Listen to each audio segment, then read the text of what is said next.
ఈ వీడియో చూస్తున్న అందరికీ నమస్కారం. ఈ వీడియోలో శ్రీనిధి అసిస్టెంట్ మేనేజర్ ఉద్యోగాల రిక్రూట్మెంట్ గురించి చూద్దాము.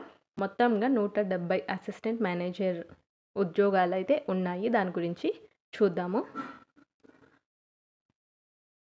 ఈ ఉద్యోగాలు 1 సంవత్సరం కాంట్రాక్ట్ పద్ధతిలో ఉంటాయి. పనితీరును బట్టి మళ్ళీ పొడిగిస్తారు. ఈ పోస్టులకు నోటిఫికేషన్ జూలై 5న విడుదలయ్యింది. దరఖాస్తు గడువు 7 నుంచి జూలై 21 వరకు పూర్తయింది. దీనికి అవసరమైన కనీస విద్యార్హత ఏదైనా డిగ్రీ ఉంటే చాలు. ఎంపిక అప్లై చేసింటారు కదా, వాళ్ళని ఎలా ఎంపిక చేస్తారు అని చూస్తే మొదట పరీక్ష, తర్వాత ఇంటర్వ్యూ ఉంటుంది. కానీ ఇప్పుడు ఇంటర్వ్యూ మాత్రమే ఉంటుంది.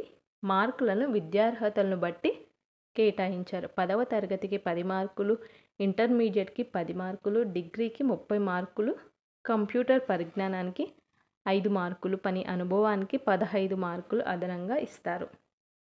అవసరమైన పత్రాలు. ఇంటర్వ్యూకి అవసరమైన అన్ని పత్రాలు సిద్ధంగా ఉంచుకోండి. 10వ తరగతి, ఇంటర్మీడియట్, డిగ్రీ సర్టిఫికెట్లు అయితే కావాలి.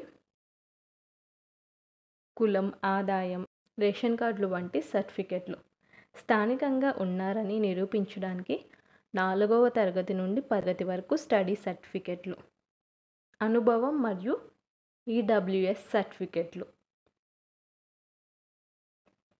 Caution deposit. ఎంపికైన అభ్యర్థులు 1 సంవత్సరానికి 75,000 కాషన్ డిపాజిట్ను చెల్లించాలి. కాంట్రాక్ట్ పూర్తయిన తర్వాత ఈ డిపాజిట్ తిరిగి ఇవ్వచ్చు.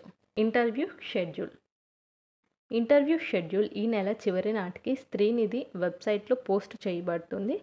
వ్యక్తిగత విచారణలకు సమాధానం ఇవ్వబడుతుంది కాబట్టి అభ్యర్థులు అప్డేట్ల కోసం వెబ్సైట్ను చెక్ చేస్తూ ఉండండి, తనిఖీ చేస్తూ ఉండండి. మీరు మీ లాగిన్ వివరాలను మర్చిపోతే మీ నమోదిత ఫోన్ నంబర్ లేదా ఈమెయిల్ ఉపయోగించి వాటిని మళ్ళీ పొందవచ్చు.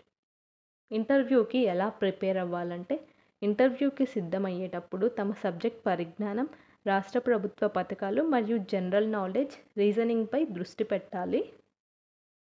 ఉద్యోగానికి కంప్యూటర్ పరిజ్ఞానం తప్పనిసరి కాబట్టి అభ్యర్థులు కంప్యూటర్ ఆధారిత పరీక్షకు సిద్ధంగా ఉండాలి.